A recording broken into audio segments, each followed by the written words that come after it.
students. Now look at the DUIS example. Now here it is prove that integral between 0 to 1 x raised to alpha minus 1 upon log x dx equals to log of alpha plus 1. Now this is the integral, so I write it is within 0 to 1 x raised to alpha minus 1 upon log x dx. Now this is my I. If you look at the integrand, it is purely function of x, and this integral is not so easy to simplify using known method. Why it is so? You are integrating it with respect to x, where alpha is constant and this log x is appearing in denominator. In case if this log x appears in numerator, maybe by parts you can try. And since this is not so easy to solve using known method, there is urgent need of using DUIS. So instead of denoting this integral by I alone, denote it by I alpha. So I write now let I alpha be this integral. So I write now differentiate it is with respect to parameter alpha using the powerful tool of DUIS. So I being function of alpha, I must write this differentiation as di by d alpha, and here I write the rule of DUIS. It is integral between 0 to 1. Now partial derivative of the integrand with respect to parameter alpha, it means x will be kept constant, so 1 by log x is kept constant. Now partial derivative of x raised to alpha with respect to alpha, so x is constant, so it is x raised to alpha into log x constant, alpha variable. It is like a raised to x, its derivative with respect to x would be a raised to x into log a, minus derivative of 1 with respect to alpha would be 0, and this is into dx you get. So here if you observe, this log x gets cancelled and you are left with integral within 0 to 1. It is merely x raised to alpha times dx. Now this is a very simple integral which can be solved very easily using x raised to n formula. So you get x raised to alpha plus 1 upon alpha plus 1 within the limits 0 to 1. Now let's assign the limits. So value of the expression, it is 1 upon alpha plus 1 constant. Value of the expression at upper minus value of the same at lower limit. So this gives 1 raised to anything finite 1 minus 0 raised to anything finite 0. So it is just 1. If I write di equals to, it is d alpha upon alpha plus 1.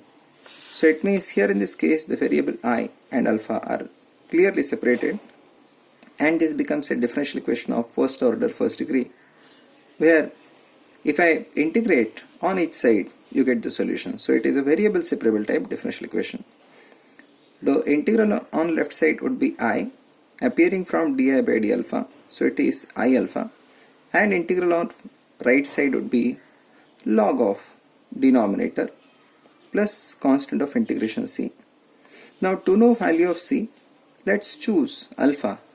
So choose alpha in such a way so that I alpha is made simple. What would be good choice for alpha?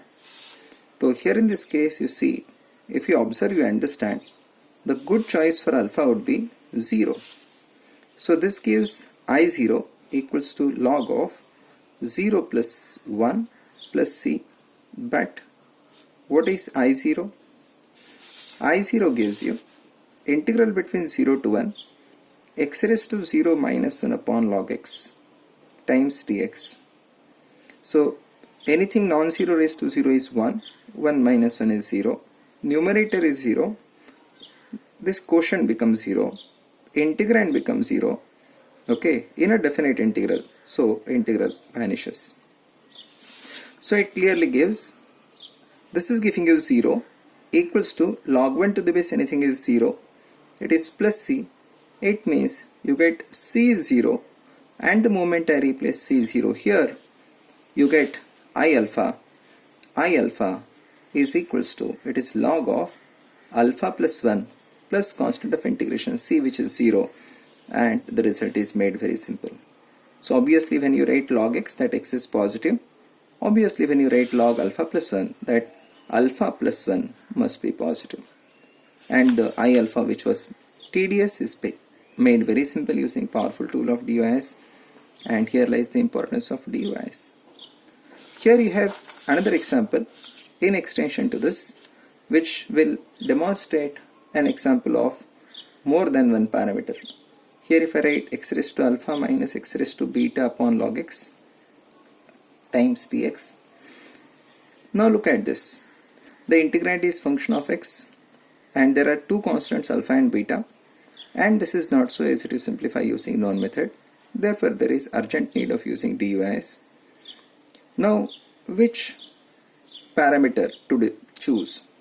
So ideally you can take any parameter and of course you get same answer. Amount of calculation may differ. Now how to decide on that parameter?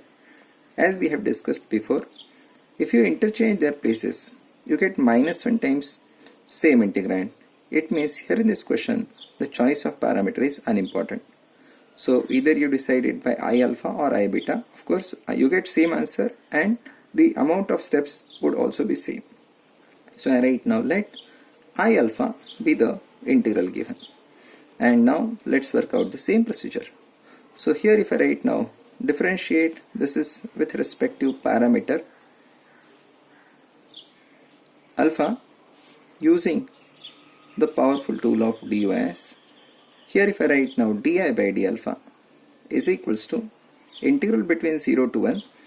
Now 1 by log x is constant, and partial derivative of the integrand x raised to alpha with respect to alpha would be, it is x raised to alpha into log x minus partial derivative of x raised to beta with respect to alpha would be 0, and this is into dx. Now here log x on cancellation you are left with within 0 to 1 x raised to alpha dx. This is entirely same as earlier calculation. Here you get x raised to alpha plus 1 upon alpha plus 1 within the limits 0 to 1. It gives 1 by alpha plus 1 into it is 1 minus 0. This gives di equals to d alpha upon alpha plus 1. So variable I and alpha are already separated. Mere integration on each side gives the solution. So if I integrate on each side, so this gives I appearing from di by d alpha must be I alpha. The integral on right side gives log of denominator plus a constant of integration c. Now to know value of c we'll have to choose alpha. So choose alpha in such a way so that I alpha is made simple. So what is good choice for alpha? Now here in this case, if you observe carefully, the better choice for alpha is beta. Now here in this case if I write I beta, it will be log of, it is beta plus 1 plus c. But what is I beta? You replace here within the limit 0 to 1 x raised to beta minus x raised to beta upon log x times dx.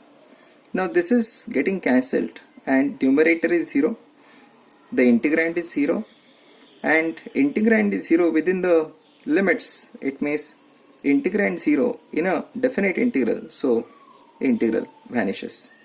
It means you get 0 equals to log beta plus 1 plus c. It means c is minus log beta plus 1. It means you get I alpha, it is giving you log alpha plus 1 minus log beta plus 1, which is giving you log of alpha plus 1 by beta plus 1. So the I alpha, which was tedious, is made very simple using powerful tool of DOIS. Obviously when you write log alpha plus 1 log beta plus 1, that alpha plus 1 must be positive, beta plus 1 must be positive, or one can write alpha is greater than minus 1, beta is greater than minus 1. If alpha is integer, one can think of writing alpha greater than or equals to 0, beta greater than or equals to 0. Alright, thank you.